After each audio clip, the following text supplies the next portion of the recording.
Le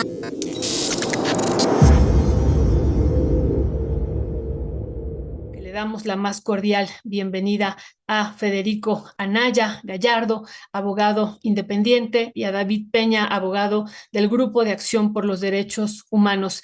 Vamos a abordar con ellos dos temas. El primero es lo que se debate o lo que se ha empezado a debatir ya en el Pleno, ya nada más está el Pleno de la Suprema Corte de Justicia de la Nación, una vez que asume los nuevos y las nuevas integrantes sobre la consulta y el criterio previo que se ha discutido la semana pasada. Vamos a abundar sobre ese tema. Y el otro, pues a un año de la detención de El Mayo Zambada, ¿qué está ocurriendo en Sinaloa?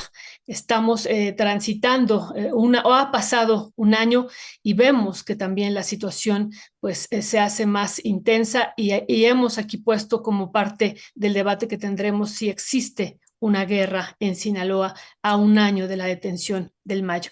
Pero ya estamos viendo aquí a Federico. Federico, muy buenos días, ¿cómo estás? Bien, bien aquí. Buenos días Gracias. a todas y a todos. Muchísimas gracias por acompañarnos. Esperemos que ahorita en unos minutitos esté conectando el abogado David Peña. Y Federico, vamos a retomar un tema que tú iniciaste la semana pasada. Uno de se resolvieron o se abundaron tres temas en la primera sesión de la Suprema Corte de Justicia de la Nación, y de los 15 que estaban puestos, enlistados, y uno de esos es el que tú estás proponiendo aquí. Y queremos pedir también que nos puedas exponer sobre qué trata este tema de esta consulta a pueblos indígenas, pero también a personas discapacitadas. Y luego, ¿cuál sería el debate que hay en torno a esta temática?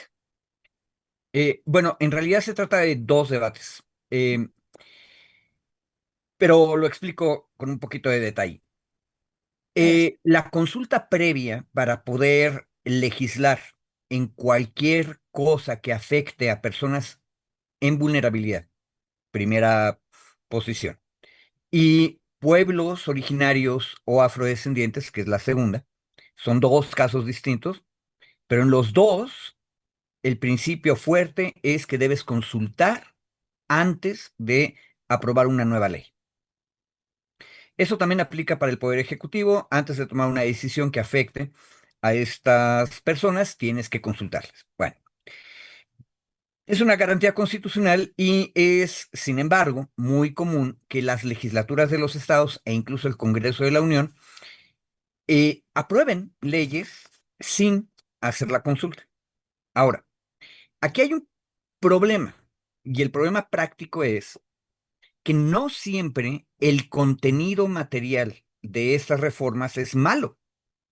Es más, hay ocasiones en que lo que contienen las reformas son muy buenas ideas, derechos fuertes que ayudan a esos grupos humanos, ¿sí? Y entonces ahí viene un problema, porque entonces resulta que para la clase política y para las élites, de pronto es muy cómodo, por un lado, aprobar derechos para las minorías, para hablar con el lenguaje del neoliberalismo, y por el otro lado, otra parte de la élite impugna la reforma porque no se hizo la consulta. ¿Te fijas la perversión? Bueno, ok, pero el asunto es que este tema del que estamos hablando ya se llevaba a cabo muchísimas veces, desde hace bastantes años. Y de hecho, antes de que la actual ombudswoman, Rosario Piedra Ibarra, estuviera al frente de la CNDH ya tenía todo un equipo especializado en ir revisando todas las leyes de los estados nuevas y también las federales para encontrar si habían hecho o no habían hecho consulta. Y prácticamente hicieron una fábrica de acciones de inconstitucionalidad. Y las preparaban porque no había habido consulta y por lo tanto pedían que se declararan inválidas esas leyes. Bueno. Y esa fábrica producía acciones de inconstitucionalidad y la Suprema Corte, la vieja Corte, las recibía y también tenía su proceso industrializado prácticamente de recibirlas y procesarlas. Bueno, y esto, en mi opinión personal, eso lo dije ya muchas veces, lo que provoca es que se institucionaliza la perversión que te decía. O sea, se aprueban derechos para personas que han estado décadas esperando derechos y de repente se les impide entrar al ejercicio de esos derechos porque se impugnan las normas que se habían aprobado. Es Bueno, contradictorio, ¿no? es contradictorio en términos lógicos y honestos, pero no es contradictorio si lo piensas en términos de clase. Sí, claro. Eh, bueno, las élites encontrarán una manera de darnos con una mano y quitarnos con la otra. Bueno, ahora, la Suprema Corte Vieja resolvió este asunto de una manera más o menos aceptable a la mitad del camino, bastante mediatinta. Y básicamente, te digo que esto era una especie de taller industrial donde se producían acciones de inconstitucionalidad, se recibían y luego se emitía sentencia. Básicamente el asunto es, declaro inconstitucional por falta de consulta, pero le concedo a la legislatura que falló un periodo de 8, 12 meses para que haga la consulta, ¿sí? Lo cual, pues al final de cuentas es muy media tinta, ¿no? Y en mi opinión confirma que todo lo que acabo de decir para lo que sirve es para retrasar el ejercicio de los derechos. Bueno, ahora, el problema es complicado porque especialmente en grupos de personas con discapacidad, una de las luchas históricas es nada para nosotros sin nosotros. Y eso es bien importante, especialmente en los grupos de personas con discapacidad. Una de las perversiones de la sociedad opresora durante todo el siglo XX fue asumir que las personas que viven con una discapacidad no están en el pleno ejercicio de sus derechos ciudadanos. Y por lo tanto, el resto de la sociedad podemos tomar decisiones respecto de ellos o de ellas. Y eso es perverso.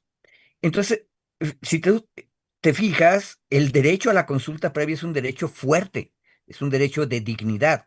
Y si lo ves desde el lado de los pueblos originarios y afrodescendientes, también. Bueno, ahora, es un problema complicado. La Corte, el primer asunto que discutió en su primera sesión fue este, precisamente. Bueno, y se trataba, la anécdota es, legislatura de Chihuahua hace cambios a 3 leyes locales en materia de salud mental, en las cuales no hizo consulta previa con la comunidad de personas con discapacidad mental. Y entonces la pregunta era, ¿qué vamos a hacer? ¿Continuamos con el mecanismo que había establecido la vieja corte o no continuamos? Bueno, eh, el resultado final, en el fondo de la cuestión, fue básicamente el mismo.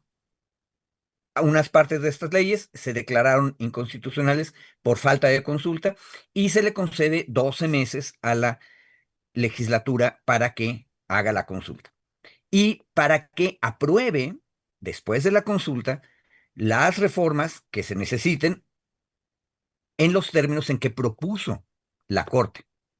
Entonces, también una cosa importante, la legislatura va a tener que seguir los lineamientos de la Corte en términos de respeto y hacer una consulta verdadera. Bueno, ok. Es decir, no cambió mucho el criterio, pero ese es el fondo de la cuestión y termino mi exposición con el otro asunto. Yo dije que se discutieron dos asuntos. Sí, Resulta que con todo y lo que te acabo de decir, que en el fondo este mecanismo es un mecanismo de las élites para darle la vuelta y no permitir el ejercicio de los nuevos derechos. Resulta que, pues, siempre es feo cuando tú estás en una legislatura que la CNDH o cualquier otra persona te meta una acción de inconstitucionalidad o una controversia constitucional, por ejemplo, la minoría legislativa, y ponga en riesgo tu ley o tu reforma a la ley. ¿Sale? Entonces, ¿qué haces tú como mayoría del Congreso, impugnado? Pues haces una trampa. Y la trampa consistía en, ya que metieron la acción de inconstitucionalidad, por ejemplo, entonces, con la misma mayoría que yo la aprobé sin consulta, hago una nueva reforma exactamente sobre los mismos artículos, pero les cambio las comas y los puntos, o se me olvidó poner este lenguaje inclusivo de género, entonces ahora sí lo pongo, no cambio el fondo de la cuestión, y nada más cambió la forma. Y ante esta trampa, porque es obviamente una trampa, Sí. porque entonces luego llegaba la legislatura y le decía a la Corte, lástima, Margarito, ya no puedes decidir sobre esta acción de inconstitucionalidad porque ya no existe la ley que se impugnó, ya hay una nueva ley, ¿sí? Bueno, la Corte vieja dijo para que cuando sucedía eso, la acción de inconstitucionalidad que se había presentado no se acaba, sino que continúa y la Corte dice, ah, bueno, tú hiciste una nueva ley, déjame revisarla también, ¿sí? Bueno, esto es en realidad un poquito de imperialismo judicial, porque nadie impugnó la segunda ley.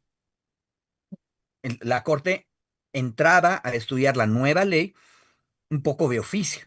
Bueno, en la primera sesión de en este primer asunto, en la Corte nueva, una de las cosas que propuso la ministra ponente, que es Yasmín Esquivel Moza, era que cambiaran el criterio. Y ella dijo, de todas maneras, quien impugnó la primera ley por falta de consulta, pues ya impugnará también la segunda por falta de consulta. Ese criterio, en mi opinión, es un criterio restrictivo, porque es validar la trampa, ¿sí?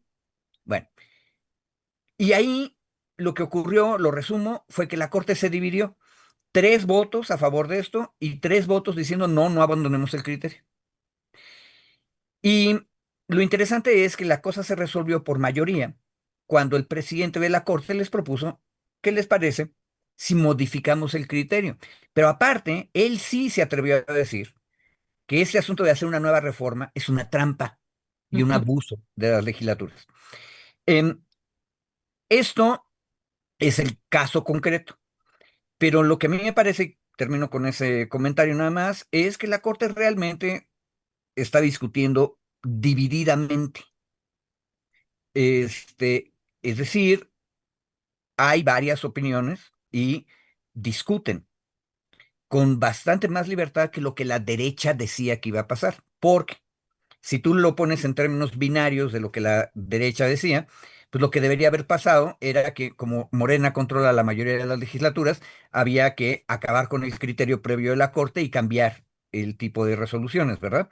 Y entonces si los de Morena, mayoría legislativa, no hacen consulta previa, pues no hay problema, ¿sí? Y no, no pasó eso.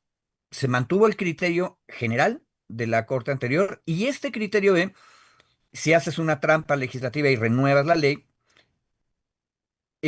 no lo eliminaron, pero lo modificaron en el sentido de que hay que revisar que no estén haciendo trampa las legislaturas. Entonces es una cuestión que la derecha no se esperaba, porque en realidad esta Corte lo que está diciéndole a todas las legislaturas es no se vale hacer trampas, uno. Y dos, tienes que respetar el derecho a la consulta previa.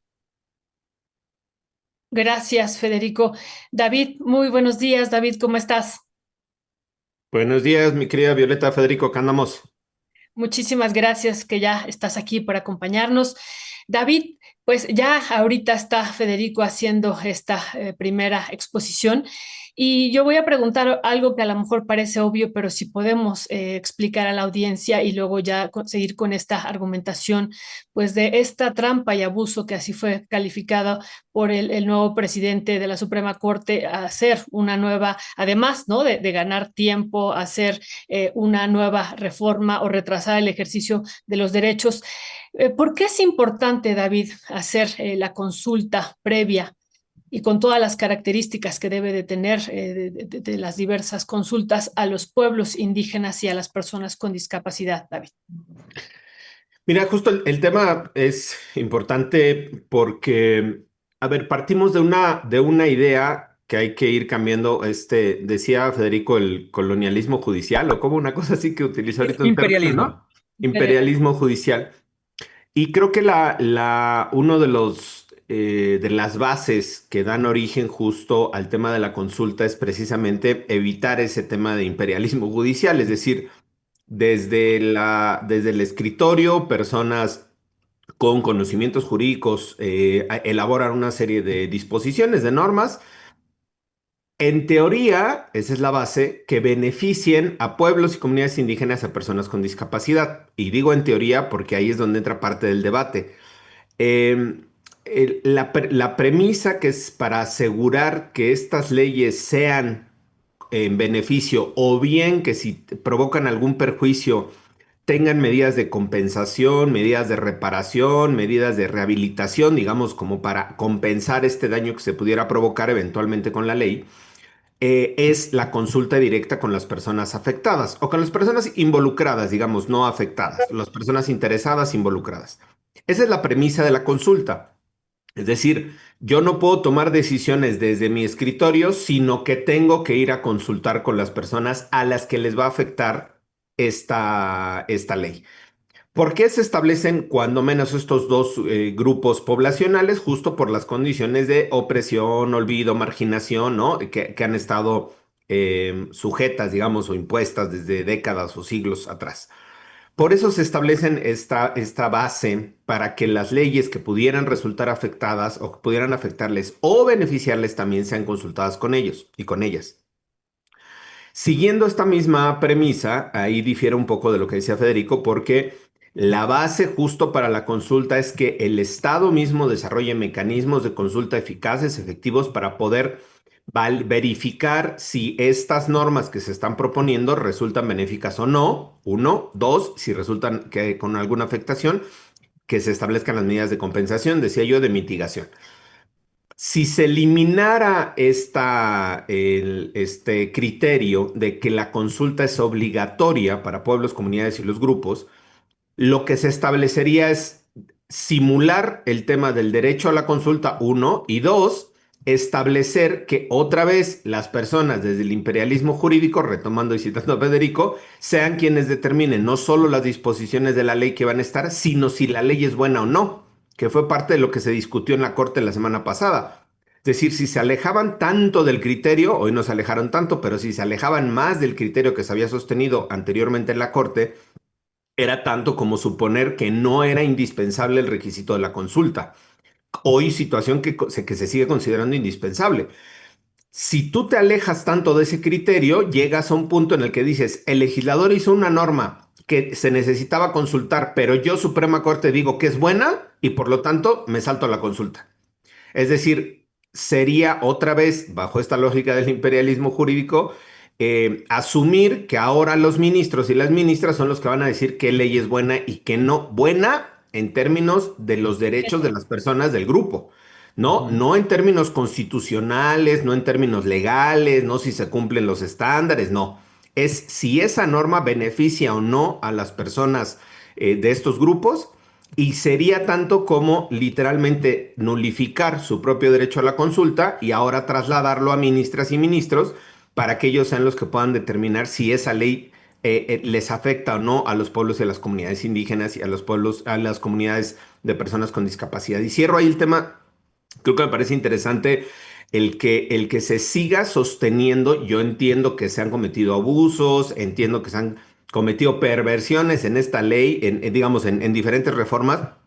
Ahí coincido plenamente con Federico en la forma de darle la vuelta a la ley, ¿no? Coincido plenamente que se ha abusado de esas figuras, pero alejarnos tanto del criterio que se ha sostenido me parece preocupante. Sí, preocupante en esos términos. Hoy no ha ocurrido, se sigue manteniendo, pero que se vaya alejando de ese criterio, insisto, creo que puede ser un tema riesgoso. Varias de las ministras y los ministros los pusieron en la sesión, en esa primera sesión, y dijeron que era un riesgo que incluso se asumirían los ministros y las ministras como calificadores de la ley, ¿no? De si beneficia o no, y que eso podría ser un riesgo para el futuro en las consultas.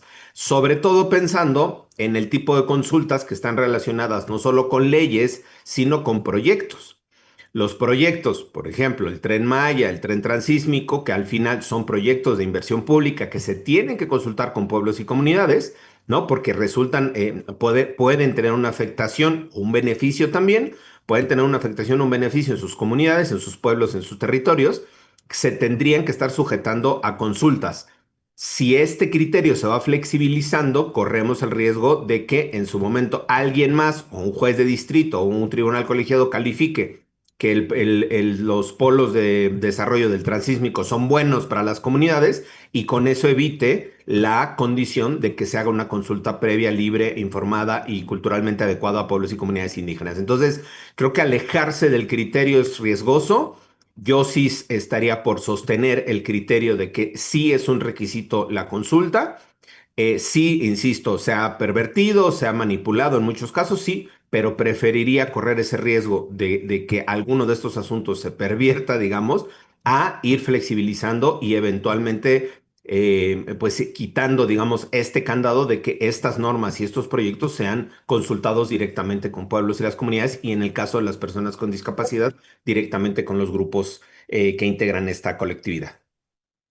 Muchísimas gracias, David. Pues Federico, ante lo que comenta David, esta parte de que es un riesgo también eliminar esta o cambiar este criterio, a mí me quedó la duda cuando tú dices la ministra Yasmín Esquivel dice que hay que cambiar el criterio, ¿cuál sería el planteamiento que ella estaría haciendo? Y después nos señalaste que el presidente de la Suprema Corte decía que era una trampa y un abuso generar una nueva reforma, ¿no? En ese contexto, ¿no? En el contexto de que no solamente retrasar el ejercicio de los derechos, sino que una vez que detienen una ley porque supuestamente o porque no se hizo la consulta, se genera una nueva ley y una nueva reforma. ¿Cuál sería la posición también en este contexto del presidente ministro? Bueno, primero, en donde se dio este debate fue en el segundo asunto, es decir, ¿qué hacemos cuando la legislatura hace la trampa de hacer una nueva reforma que en teoría muy formalista implicaría que se cierra la acción de inconstitucionalidad o la controversia constitucional y ya no discutimos?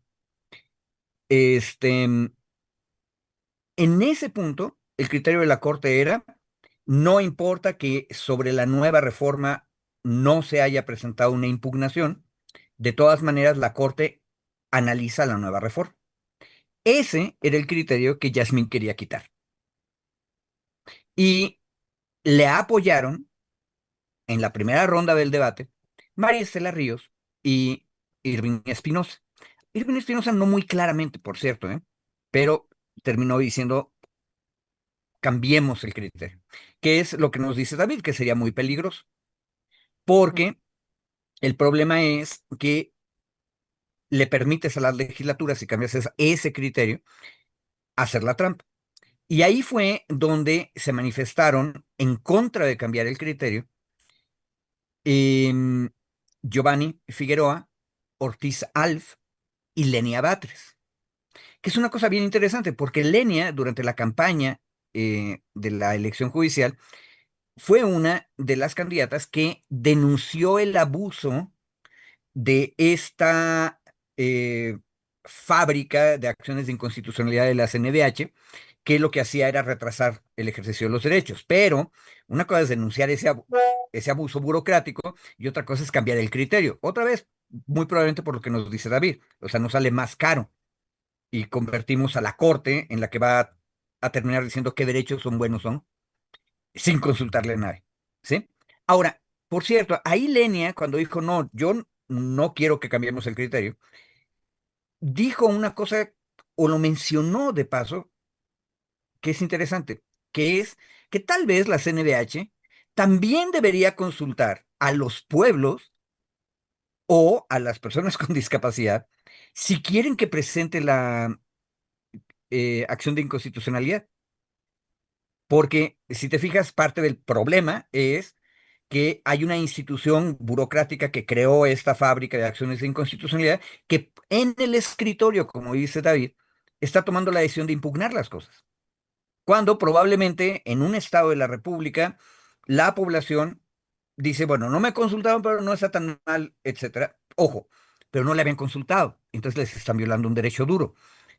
Bueno, si no les consultó el Congreso, pues también debería consultar la CNDH. Y es una oportunidad, a veces, incluso de que digan, ah, vaya, y hubo esa reforma, qué bueno que me consultan si la vamos a impugnar. Sí, impugnémosla porque no me consultaron. O no, no la impugnemos porque nos está beneficiando. ¿Quién tiene que tomar esa decisión? No es la CNDH en el fondo, es la gente. Bueno, Eso se introdujo ahí, pero no siguieron esa discusión. La pregunta era, ¿cambiamos o no cambiamos el criterio? Y ahí el que cerró el debate fue realmente Hugo, porque Hugo lo que dijo es, a ver, como decía David, ahora no nos arriesguemos, aquí está un derecho fuerte, la consulta no es nada más una cosa procedimental, es un derecho que permite otros derechos, por lo tanto, lo que tenemos que hacer es profundizar el criterio, no quitarlo. Y entonces, ahí ya, ojo, para eso también sirve ese presidente de la Suprema Corte. Las apariencias luego son creídas. Y entonces, cuando votaron, todos se sumaron a la propuesta que había hecho. Por cierto, Herrerías, la ministra que tenía carrera en la Fiscalía General de la República, ni siquiera opinó sobre el tema. Simplemente a la hora de votar se sumó a la propuesta de Hugo Aguilar. Em, el asunto es, vale la pena ver qué es lo que ocurrió. Y a mí lo que me da coraje de estos debates es que en Twitter, por ejemplo, la derecha solamente recalca una frase que dijo Estela Ríos diciendo que tenemos que respetar las decisiones del Poder Legislativo porque son electos. Efectivamente, esa frase la dijo y la dijo en contexto de que si cambiaron la ley otra vez, pues ni modo, cambiemos el criterio. Ahí no estoy yo de acuerdo con Estela y la mayoría de la Corte terminó diciendo, no, no estamos de acuerdo, no vamos a quitar ese criterio. Pero el punto, Violeta, es, la Corte se sostuvo en que el derecho a la consulta no es nada más un procedimiento. Ujú. Y en el debate salió esto que te digo, que mencionó Lenia, de que capaz de que la CNBH también tendría que hacer consulta. Porque, como dijo David correctamente, no solamente es los legislativos los que tienen que cumplir con ese derecho, es también el ejecutivo.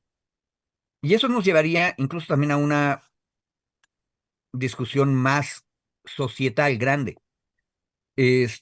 Porque muchas veces en las ONGs, a mí me tocó discutir esto en el FRAIBA hace muchos años, de pronto la ONG toma la decisión de cómo tenemos que hacer el litigio estratégico y no necesariamente lo están haciendo las comunidades, que es otra vez el mero fondo de la consulta, quién debe tomar la decisión. Pero bueno, ya. Muchas gracias. Pues es un tema no menor. Pensemos también en la población, 23.2 millones de personas que se autoascriben como indígenas y este dato va a crecer hablando de los pueblos indígenas con esta proyección que está haciendo el INEGI hasta 39 millones podría crecer. Así es que no es menor.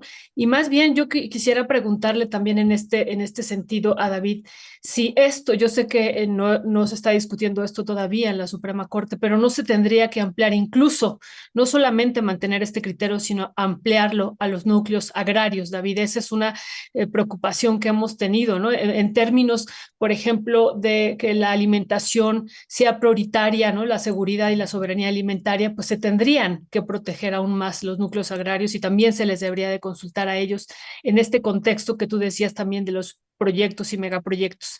Pero a eso le sumaría, David, una última pregunta también sobre este tema.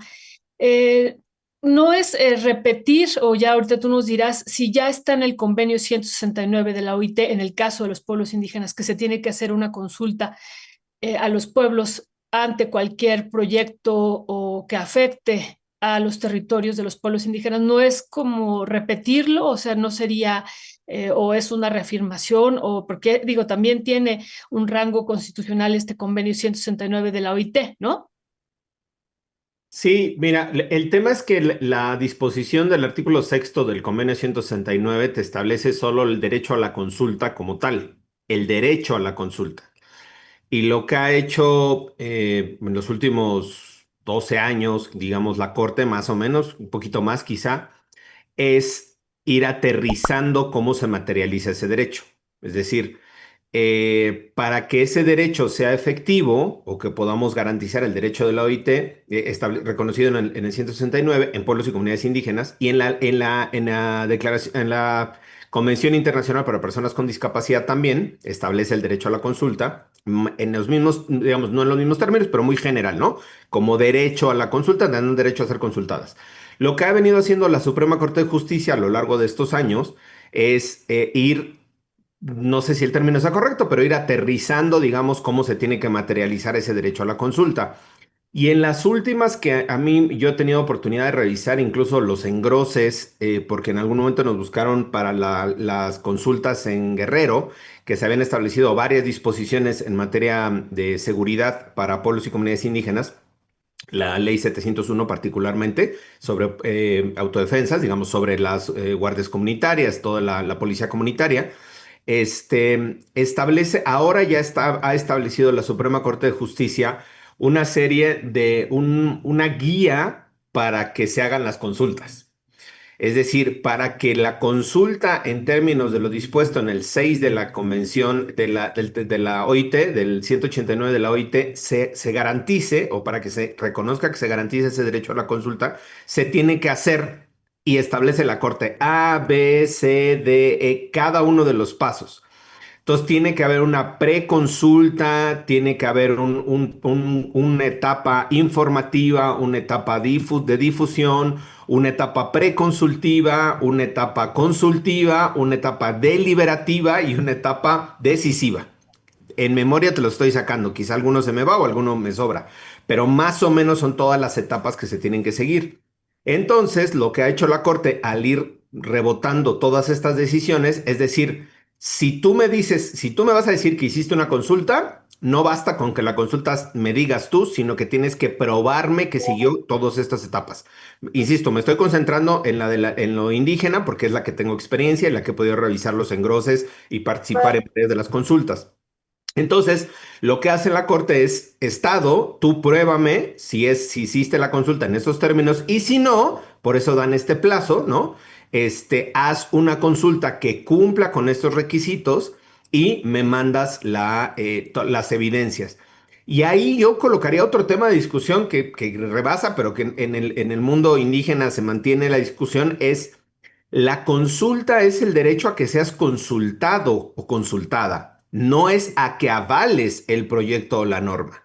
Es decir, la obligación se limita a la consulta como tal o está vinculada a la aprobación de la norma y la aprobación del proyecto. ¿Sí me explico?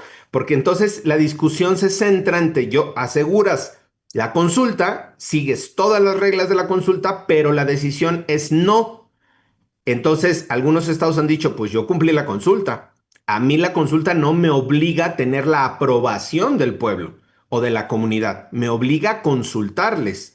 Y esa consulta se refleja, en todo caso, yo tendría que atender la consulta, obedecer la consulta, ¿no? Y en esos términos, cambiar la decisión. Y hago un brevísimo paréntesis aquí de varios de los proyectos que están fuera de estos grupos que estamos hablando, varios de los proyectos que se están desarrollando ahora en la Ciudad de México están sujetos a consulta de participación ciudadana, haciendo un paralelismo, ¿no? No es con grupos de pueblos y comunidades indígenas de discapacidad, pero la ley de participación ciudadana establece que cuando sean este tipo de proyectos en la Ciudad de México se tenga que hacer consulta ciudadana, una consulta organizada por el Instituto Electoral de la Ciudad de México. Pues hace 3 semanas, se hizo 2 semanas, se hicieron dos consultas en la Ciudad de México, una para establecer una utopía en la GAM y una para establecer una utopía en el Deportivo Xochimilco. Se ganó la de la GAM y se perdió la del Deportivo Xochimilco. Y tan se perdió la del Deportivo Xochimilco que al otro día tuvo que salir el secretario de gobierno a decir, no vamos a construir la utopía en el Deportivo Xochimilco, vamos a buscar otro lugar en Xochimilco porque la del Deportivo se perdió la consulta. Y cierro ahí, aquí sí tiene un carácter mayor. La consulta en la Ley de Participación Ciudadana de la Ciudad de México sí está ligada al aval. Es decir, no se limita la consulta solo a la consulta, valga la redundancia, sino que se relaciona con la aprobación. La consulta tiene que llevar la aprobación. Cierro este paréntesis de ejemplo de la Ciudad de México. Regreso a estos otros. Aquí en estos otros se sigue todavía la discusión, ¿no? Si la consulta, insisto, va ligada a la aprobación o no, o si solo se queda en la consulta. Entonces, nada más para no darle más vueltas al asunto, creo que se tienen que mantener estos criterios, insisto, aunque en algunos casos puedan ser abusivos, en algunos casos pueden ser medio perversos incluso, sí se tendría que mantener, sobre todo porque en las etapas que ya ha establecido la Corte para el caso de pueblos y comunidades indígenas son etapas que vienen de las obligaciones internacionales de cómo se ha desarrollado el ejercicio de este derecho a nivel internacional, justo en los ejemplos de la OIT. Entonces, ir retrotrayendo, diríamos, los abogados, o sea, ir echándose para atrás cuando ya se ha logrado avanzar, normal, regular, establecer estos procedimientos del derecho internacional en este tipo de decisiones, tanto legislativas como del ejecutivo o de los ejecutivos.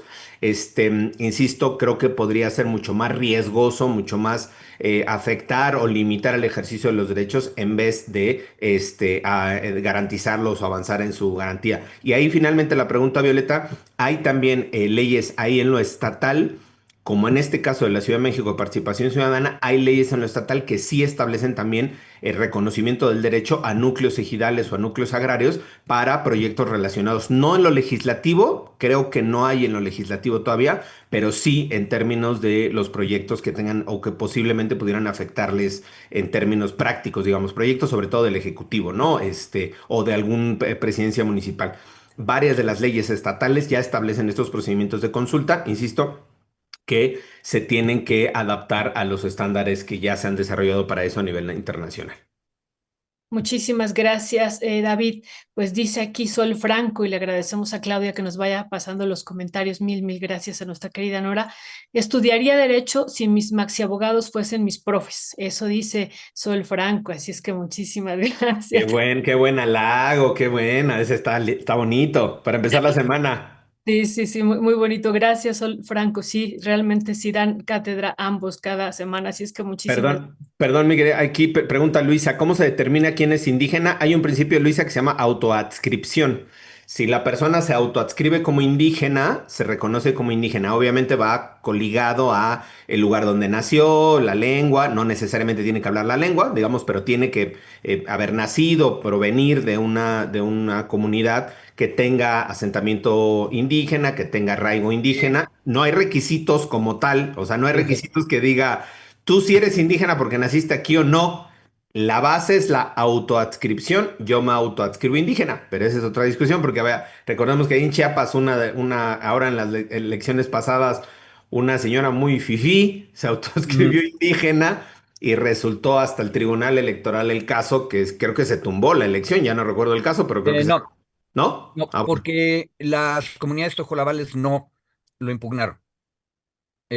Entonces no se cayó. Impugnaron, pero no hubo posibilidad de echarlo para atrás. Una mujer no indígena que se hace pasar por indígena tojolabal, ¿no? Ese es Sí, todo. sí, pero no lo demandaron vía electoral. Donde sí se demandó fue 3 años antes en Bochil y sí se tumbó a un varón. Eh, pero hay un detalle importante en esto de la autoascripción. No es la autoascripción más otras cosas. Y eso es una cosa bien importante. El convenio 169 de la OIT estableció que el criterio duro es la autoascripción, precisamente para proteger a los pueblos originarios, que muchos de ellos apenas han sobrevivido con su cultura, su lengua y demás, para que puedan reconstruirse cultural y socialmente. Ojo, y no nada más culturalmente, sino en todos sus derechos. Lo cual significa, y es una cosa, es un debate bien complicado, Ujú. porque ahorita mencionaron ustedes la compañera Fifi, Cashlana y Criolla de el área de Margaritas Comitán que se autoascribe Tojolabal. Pero tenemos otro compañero que se autoascribió Tzeltal, Rafael Sebastián Guillén Vicente, más conocido como Marcos. Entonces, tengamos cuidado, porque por supuesto que todos respetamos la inculturación del subcomandante, luego capitán, luego otra vez comandante, pero no nos cae nada bien la suplantación y el disfraz que usa la señorita criolla de Margaritas, ¿verdad? Entonces, el tema es muy complicado, porque si le agregas lo otro, el problema es que vas a tener una especie de etnoorganización de la sociedad, donde nadie que no sea de un origen o que tenga algún elemento cultural podría autoascribirse indígena. Ojo, es el mismo tema de los bastones de mando, ¿eh? Los podemos usar o no los podemos usar, o los puede usar solamente el que tenga origen indígena o no. Y el hecho de que el censo nos está mostrando como cada vez más personas se están autoescribiendo indígenas, nos está demostrando una cosa bien interesante, que muchas personas que no tienen las características que dijo David, se están autoascribiendo indígenas. Entonces, mi opinión personal es que la parte fuerte es lo que la gente desea hacer. Es una cosa bien complicada porque de repente te vas a encontrar unos compañeros que se autoascriben indígenas y no necesariamente nos parecen a los demás indígenas. Ahora, la pregunta es nosotros que tenemos esa opinión, ¿qué derecho tenemos de cambiarles la autoascripción a la gente? Sí, claro, es todo un debate de gran complejidad, ¿no? Y que tendríamos que seguirlo y después lo vamos a seguir, me parece muy importante. Y justo después yo les quisiera en otro momento, querido Federico, compartir los documentos que metieron los tojolabales justo a la autoridad electoral y las respuestas que les dieron frente a Ah, esta impugnación que hicieron ellos de sí, sí, sí. esta mujer no es una mujer indígena, no es tojolabal y se hace pasar por tojolabal, no lo hicieron llegar, entonces después se los comparto y la respuesta que da la autoridad, eso es algo también interesante frente a esto, quién se concibe como indígena y quién no, ¿no? Entonces, pero bueno, es todo un tema. Si están de acuerdo, pasamos al otro y le damos ahora entonces la palabra a nuestro querido David para abundar sobre este segundo tema que propuso David, pues un año ya de esta situación de mucha violencia en Sinaloa y en específico en Culiacán. ¿Qué estamos viviendo, David, en este año? ¿Cuál es el saldo que tenemos hasta el momento? Mira, pues yo justo lo colocaba porque me parecía, se cumplió el 9 de septiembre el primer aniversario de la, ¿qué decimos? Entrega, traslado, expulsión, secuestro del Mayo Zambada, ¿no? Nunca acabamos de entender qué fue exactamente. Asociación. Sí, no sabemos qué fue ahí exactamente, ¿no? ¿Cuál fue el término? Y bueno, se cumplió un año y yo veía justo después del 9 de septiembre, digamos la semana pasada, entre el 9 y el 15, 16, que salieron varios artículos, tanto de medios, algunos medios de proyección de los llamados nacionales como locales en Sinaloa, donde hacían un recuento sobre la cantidad de personas asesinadas, desaparecidas y el impacto económico, incluso ya el impacto económico medido con cifras oficiales tanto del IMSS como de INEGI. Y me llamaba la atención, y justo por eso lo quería colocar, en términos de la escalada del conflicto que se ha mantenido durante un año, y no solo la escalada del conflicto, sino el sostenimiento de la conflictividad y de los ataques entre ambos grupos, entre la chapiza y la malliza, y el impacto que ha tenido en términos sociales, culturales, económicos. Y yo decía, y era parte del debate, si esta guerra, entrecomillado, ¿no? Entre estos dos grupos, este enfrentamiento entre estos dos grupos, como lo queramos denominar, no ha alcanzado ya características literalmente de un conflicto, otras situaciones de violencia interna, se le llama el derecho internacional humanitario, de una otra situación de violencia interna que pudiera clasificarse no como guerra convencional en términos de países o como guerra de invasión, pero sí como una situación de violencia interna de un conflicto armado interno. ¿Por qué? Y era parte de mi discusión, porque si tú haces este reconocimiento, no solo das mayor protección, digamos, mayores obligaciones al Estado, no a las entidades que estén en conflicto, pero les das mayor facultad al Estado para poder hacer intervenciones, para poder tener, digamos, estrategias de seguridad, de prevención, de intervención, más en esta lógica de enfrentar a un grupo armado. El no reconocimiento a mí me parece que sí tiene un afecto político, obviamente, el no reconocer que se trata de un asunto, de una guerra o de un conflicto declarado entre estos dos grupos, que no frente al Estado, no es una declaración de guerra frente al Estado, frente al el gobierno, pero sí es una declaración de guerra entre ellos. Es decir, puede haber grupos que se enfrasquen en una situación de un conflicto real armado al interior de un país, sí.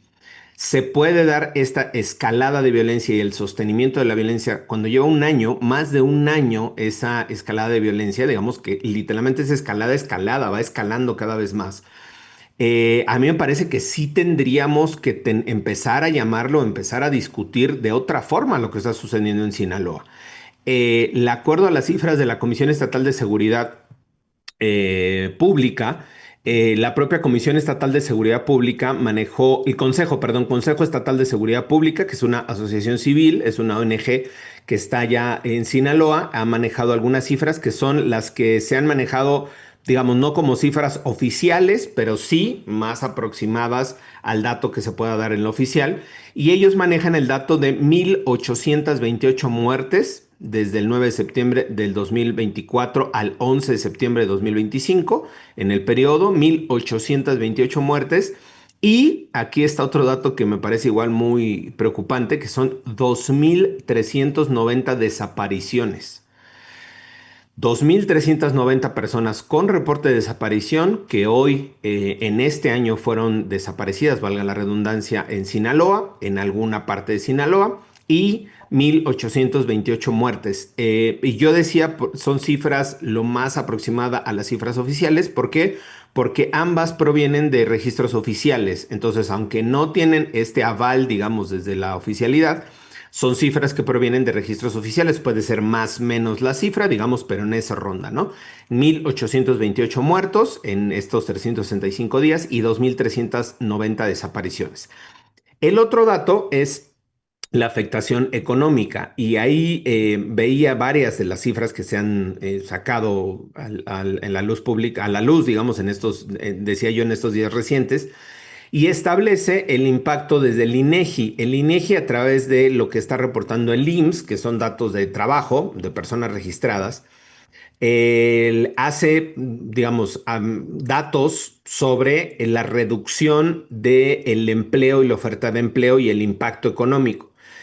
En los registros de los trabajadores asegurados ante el IMSS son mucho menores que en el mismo periodo en 2024. La encuesta de empleo establece una muestra que ha habido una disminución de menos 20,430% y que personas que están dispuestas a trabajar en miles se calculan en 96,000 personas menos dispuestas a ir a trabajar por una condición de seguridad. Es decir, ha habido una disminución en el empleo de cuando menos 20 puntos porcentuales en el año que va transcurriendo y esto se traduce en un impacto en la reducción de empleo de 96,000 fuentes de empleo. ¿Y a qué voy nada más con esta presentación de contexto? Creo que se tiene que asumir la responsabilidad por parte del gobierno estatal y federal de que se trata de un conflicto muy serio, de que se trata de un conflicto que no tiene salida en lo inmediato. Se han hecho ya los programas. Recordemos que en octubre, noviembre del año pasado, cuando empezó esta escalada, fue García Harfuch, estuvo yendo cada semana o cada 15 días, creo, estableció un puesto de mando, estableció un puesto de control, llegaron cientos, quizá miles, no recuerdo la cifra, de Guardia Nacional, de Ejército, Marina, y aún con este despliegue, la violencia sigue en un altísimo nivel que no habíamos visto en otros momentos en la propia historia de Sinaloa. Entonces, creo que sí hay que dimensionar que se trata de un conflicto distinto, de un conflicto con características distintas, de un conflicto donde a un año en el conflicto en específico, no estoy hablando del cártel de Sinaloa, de la historia de hace 30 o 40 años, no, en este conflicto en específico el Estado, tanto local como federal, no han tenido la capacidad de contenerlo, de minimizarlo, de disminuirlo. Tampoco están abonando a que se crezca, eso es cierto, pero la propia estrategia que se está implementando no está dando resultados. Entonces, creo que el ir dimensionando, insisto, y con eso termino, este tema como un asunto de violencia interna, como un conflicto de violencia, un conflicto interno declarado, permitiría también que se vea desde otra perspectiva y no solo desde una perspectiva de seguridad policial de mandar 10,000, 5,000, 15,000 efectivos que a un año de que comenzó estamos viendo que está resultado completamente insuficiente para frenar o para controlar estos grupos. Gracias, David. Nada más quería preguntarte, en este dato que das bueno, de menos empleo por la cuestión de seguridad, ¿son 96,000 fuentes de empleo? ¿Ese es el dato que nos estás dando? Sí, es que la encuesta dice, la encuesta establece las personas que tienen menos disposición a trabajar por cuestiones de seguridad. Es Ah, decir, no ok, es un impacto directo en fuentes de empleo perdidas, sino perfecto. de la encuesta que se hizo, exacto, de la encuesta que se hizo, personas que no quieren ir a trabajar, digamos, por cuestiones de seguridad, por arriesgarse menos y por cuestiones de seguridad. Ahí lo estableció la encuesta nacional de empleo en 96,000 personas. Gracias, sí, nada más porque yo había anotado que era de menos empleos, entonces en este contexto de inseguridad y entonces puede ser que no estén perdidos, pero puede ser que no asistan por Exacto, exacto. muchísimas Eh, gracias. yo también tengo una pregunta para David. No me quedó claro si ha crecido o no ha crecido la violencia en este año, porque decías que el gobierno no la ha controlado, pero tampoco eh, la ha incrementado. Entonces, no sé si pudieras especificar. Sí, los datos comparativamente presentan que este año que pasó, de septiembre a septiembre, es el año más violento, dicen los medios locales, de los últimos 25 años, en comparativo, en retrospectiva. Ha sido el año más violento en los últimos 25 años por este enfrentamiento, digamos, o por este, ¿no? Enfrentamiento entre los dos grupos. Cuando yo hacía mi expresión del gobierno que no lo ha aumentado, eh, Eh, exacto, estas cifras no vienen desagregadas por posibles personas asesinadas o privadas de la vida en enfrentamiento con Marina o con Ejército. Por eso, como no está desagregado el dato, no me permití decir si la presencia del ejército había abonado a la violencia, ¿no? Más bien dije, pues no está desagregado el dato, no tengo ahí el dato. Insisto, me queda claro que las desapariciones, y yo así lo quiero asumir, no están relacionadas con el gobierno, sino que son desapariciones entre los grupos. Pero los asesinatos o las personas que perdieron la vida, sí puede haber dentro de ese grupo personas que hayan sido, digamos, privadas de la vida en enfrentamientos con el ejército o con la marina, ¿no? Ese es el único dato ahí que digamos que quedan desapariciones. Insisto, yo asumiría que no. Probablemente hay algunas que sí tengan que ver con ejército, con marina, con policía. Yo preferiría asumir una posición de que no. Esa es una posición más de deseo. Y que esas 2,900 desapariciones sean imputables a alguno de estos dos grupos, ¿no? Muchísimas gracias, Federico. Y para ir cerrando también este tema, y solo al final les quiero preguntar, el viernes van a ser los 26 años, perdón, el viernes 26 van a ser los 11 años, ya estoy aquí, los 11 años de la desaparición de los estudiantes de la normal de Ayotzinapa y que pedirles ahí una breve reflexión. Pero antes sobre lo que argumentaba ahorita David, Federico, dice, tenemos que empezar a discutir de otra forma lo que está ocurriendo en Sinaloa. ¿Tenemos que hacerlo, Federico? En realidad no estoy seguro, porque no estoy seguro qué es lo que está proponiendo David, qué es la otra forma. Este, de lo que nos explicó, parecería ser que tenemos que reconocer que tenemos un conflicto que se parece a una guerra interna, que el nivel de violencia es tan grande entre las dos bandas criminales, que entonces tenemos que decir estamos en una situación de guerra civil. A mí me parece que ese tipo de opción, que no la terminó de decir David, aclaro, pero si va por ese lado, es terriblemente irresponsable y tonto, porque le das la razón al hegemón geopolítico para intervenir. Ah, pues México ya reconoció que aparte no controla el territorio de Sinaloa y pues yo tengo la ventaja de que tengo una flotilla enfrente. Por otro lado, pregunté a qué se refería esta cuestión de la violencia y es muy interesante lo que nos dijo David ahorita. Este último año, es decir, que el mayo es extraído de México al momento de ahora, es el más violento en los últimos 25 años. Ojo, si esa es la afirmación, contimás me sostengo en que no tenemos por qué hacer ninguna declaración especial y también creo que no deberíamos andar clasificando esto como guerra por la razón geopolítica que dije. Es irresponsable con la flotilla de Estados Unidos enfrente. Ojo, es perfectamente razonable que el pleito entre las bandas criminales aumentara, porque una cosa que se nos está olvidando decir y recordar es que el cártel de Sinaloa es excepcional entre los otros grupos dedicados al narcotráfico, porque logró establecer una hegemonía política estable en un territorio muy grande que incluye todo el norte de Sinaloa, la parte sur de Sonora, y que tiene territorios extras que llegan hasta Durango y Baja California. O sea, el momento de gloria del cártel de Sinaloa es también un momento de baja de la violencia porque lograron ponerse de acuerdo para simplificarlo e individualizarlo, el Mayo, Zambada y el Chapo. O sea, hubo una guerra, hicieron la paz y establecieron una hegemonía política regional.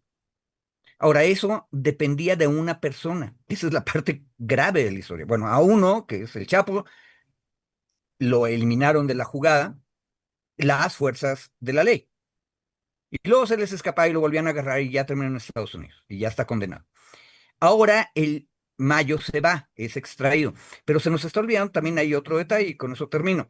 El Chapo se fue, perdón, el Mayo de todas maneras ya estaba muy grande. En otras palabras, la desaparición del Mayo era una especie de condena.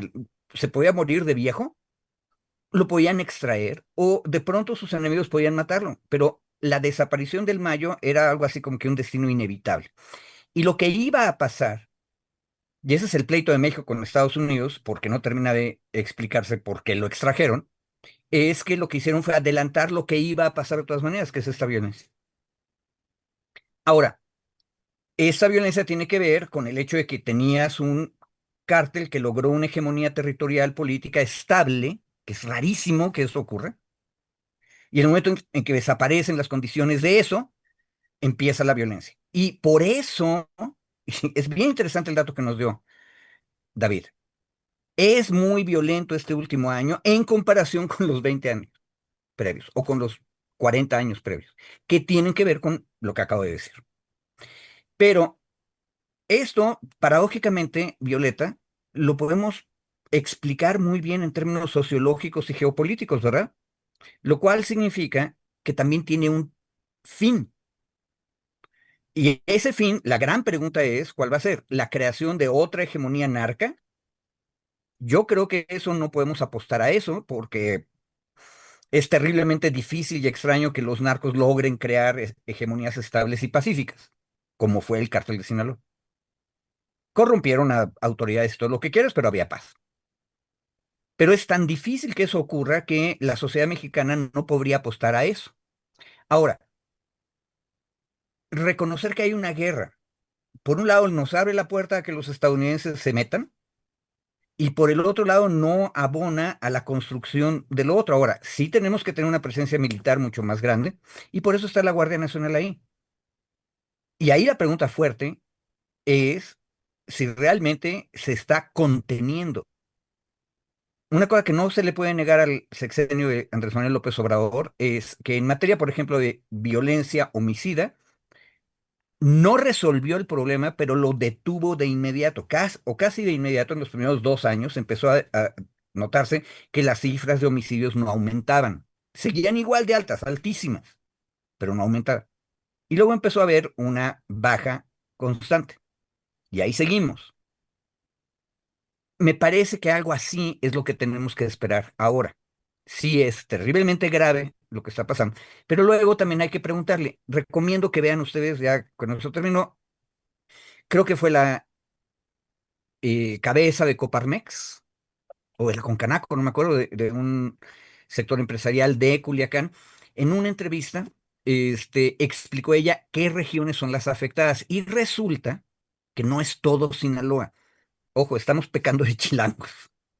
Sinaloa es un estado larguísimo, porque es muy largo, estilo Chile. Tiene regiones muy complejas y diferenciadas y no todas están afectadas. Ojo, ¿por qué está tan mal el asunto económico? Porque Culiacán, la capital, que es gigante, es muy grande, está afectada por la violencia. Pero hay otras regiones del estado que no han tenido ese problema. Y lo decía la misma cabeza de esta organización empresarial. Entonces creo que hay que ir más a territorio. Y yo creo que no. No deberíamos andar pidiendo, establezcamos que hay una situación de conflicto interno y entonces que pedimos a la Cruz Roja Internacional que intervenga y pasado mañana se va a meter el secretario de la Defensa GESET. No, me parece irresponsable. Gracias, Federico. David, ¿con qué cerrarías con esto que está diciendo Federico? Sí, creo que me parece el término, o sea, cuando yo hablaba de elevar la discusión y reconocer el conflicto, es justo reconocer que el conflicto ha rebasado a las propias capacidades del Estado. El decir que se necesitan más militares y más policías para controlar un tema que no han podido controlar me parece profundamente irresponsable. Porque el decir que en una lógica policíaca militar se va a contener una violencia que no se ha logrado contener en un año, creo que lo único que se agudiza es el efecto en las poblaciones, en las poblaciones que están resintiendo y sufriendo el conflicto como tal. Ahí, en esa parte a mí me parece profundamente irresponsable decir, bueno, pues manden más policías y más militares, aunque la población sea la que está afectada en términos económicos, en términos de derechos, en términos laborales, en términos, ¿no?, de violencia como tal, pues manden más policías porque es la única forma. Creo que abrir la discusión, yo decía, a otras situaciones de violencia interna es reconocer no solo la característica especial del conflicto, insisto, es una característica especial, son dos grupos muy fuertes, son dos grupos con presencia territorial, son dos grupos armados, no es lo que ocurría o lo que ocurrió en algún momento en Michoacán o en Guerrero, ¿no? Que se trataba de un cártel atacando a grupos o a comunidades o autodefensas, ¿no? Que eran características diferentes. Aquí los dos grupos, yo no voy a decir que están como ejército armados, pero son dos grupos armados fuertemente, con presencia territorial, con control territorial, con control económico, tienen características muy especiales. Cuando hablamos en derecho internacional humanitario de otras situaciones de violencia, no es declaratoria de guerra, no es declaratoria de que se trata de un conflicto armado que no se puede controlar, no, simplemente reconoces y el reconocimiento te establece la posibilidad de que tengas mecanismos adicionales más allá de la propia estrategia que estés estableciendo hoy. Es decir, puedes recurrir eventualmente, por ejemplo, a medidas legislativas o a medidas constitucionales en el lugar para tener mayor control de los horarios, las salidas, los ingresos, medidas de seguridad adicionales digamos, en los horarios de ingreso de los trabajos, David, cosas. estás sugiriendo estado de sitio y restricción de libertades. Eso es Eventu- toque de queda. Eventualmente es una de las medidas que se puede tomar. Eventualmente no es O la sea, única. no, no estás de acuerdo en tener más tropa de la Guardia Nacional, pero sí estás de acuerdo en limitar garantías poniendo toque de queda, no me parece muy congruente. Bueno, puede ser incongruente, pero yo sigo pensando en la población al final afectada. En la población al final afectada, si tú logras establecer, hay hoy en el Vox Populi, ¿no? Los toques de queda son autoimpuestos por la gente, no son por el gobierno. La gente hay ciertas horas del día, ¿Eh? en algunas ciudades, en algunas colonias, no todo el estado, obviamente, en algunas ciudades, en algunas colonias, donde la propia gente ya no sale por condición de propia seguridad, digamos, ¿no? No es la única medida, yo no estoy diciendo que sea la medida que se tenga que tomar, pero me parece que el seguir colocando o el seguir manteniendo que este conflicto en particular, y por eso la discusión es interesante, este conflicto en particular es igual a los otros conflictos que ha habido o los otros enfrentamientos, no digamos conflictos, los otros enfrentamientos que ha habido con otros grupos del cártel o en otros momentos históricos del país. Creo yo, por eso lo colocaba en la discusión, creo yo que es no dimensionar el poder y la fuerza que han tenido estos dos grupos, particularmente en 40 años en la zona norte del país. Esto mismo que decías tú, han tenido un control extraño, ¿no? Un control muy raro durante, no sé, 20, 30, 40 años, pero es justo enfrentar no solo a dos facciones del cártel que fue durante décadas el más fuerte de México y el más fuerte de América Latina y llegó a ser el cártel más importante del mundo. Entonces, creo que entender esta parte de la dimensión, yo decía, hay que empezar la discusión. Yo no dije que hacer la declaración de guerra, hay que reconocerlos como combatientes, no. Me parece que hay que empezar la discusión justo porque eso nos permite dimensionar que la estrategia que hoy se está implementando a la luz de las propias cifras ha sido una estrategia que no está resultando. Insisto, no es para el combate del narco, no es para el combate del cártel en 30 o 40 años, específica concretamente los enfrentamientos y el conflicto que se tienen entre estos dos grupos, entre la chapiza y la malliza. Insisto, creo que la discusión es solo empezar a abrir la discusión de otras medidas, otros mecanismos que se puedan tener más allá de la estrategia, insisto, que se lleva un año ya ejecutando y que a un año, de acuerdo a las cifras, pues no ha tenido un impacto positivo en términos de reducción de violencia, de reducción de homicidios, de reducción de desapariciones y de asegurar en términos económicos la vida o la estabilidad de la población. Pues muchísimas gracias a los dos. Sabemos que hay posiciones y miradas diversas y gracias que cada uno está aportando su pensamiento y su análisis. Me parece muy importante. Hay un comentario de CM0030, muy acertado analizar el fenómeno en Sinaloa desde la sociología y la geopolítica. La altísima demanda de drogas desde fuera es factor medular. Sí, me parece central lo que dice, los datos que da de manera contundente David en términos de 1.828 personas han muerto y 2.390 han desaparecido y los datos económicos que nos aquí pone David, pero muy importante también se teje a esto lo que dice Federico, tenemos la amenaza, vemos cómo está actuando Estados Unidos hacia América Latina, así es que me parecen ambos pensamientos, ambos análisis que tienen que ser tejidos y pues sí, por eso retomamos este comentario de CM000, ¿no? Es importante hacer el análisis desde la sociología, pero también desde lo que está ocurriendo en los territorios y afuera de los territorios, ¿no? Eso me parece central. Pues gracias, queridos Federico, querido David, muchísimas gracias. Esta mesa tan celebrada y tan brillante y tan inteligente. Aquí dice Tita Rosal, gracias por el análisis, Maxi Abogados, una charla muy interesante y sobre todo los temas quedan más claros. Aunque son complejos. Pues no sé si más claros, querida, porque luego aquí nos enfrascamos en una cosa compleja, pero varios de los comentarios en el chat están diciendo justo lo que yo decía de toque de queda autoimpuesto, ¿no? Entonces dicen, no es toque de queda, pues, pero me refiero, dice la gente después de las 6, 7 de la noche ya no sale, y alguien ponía, no es un toque de queda, es un toque de miedo, porque es el miedo que imponen los grupos delictivos. A partir de cierta hora, el miedo a que seas víctima de estos grupos delictivos te remiten a tu casa, no sé cómo decirlo en términos, pues, ¿no? Por el miedo que tienes.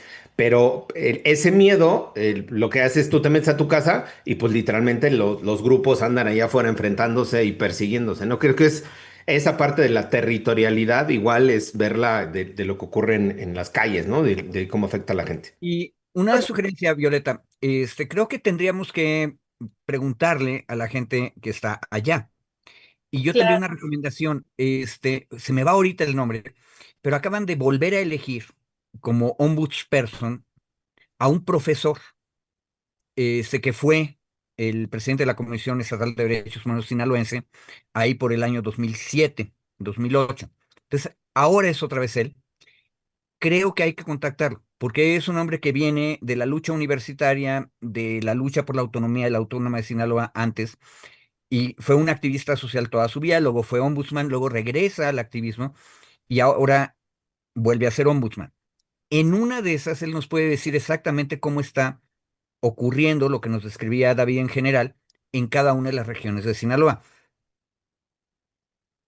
muchísimas gracias. Vamos a tomarte la palabra y los vamos a buscar. Y gracias, Federico, gracias, David. Fuerte abrazo y seguimos en la discusión y en el debate hacia la próxima semana. Gracias. Gracias, querida, un abrazo. Chao. Gracias.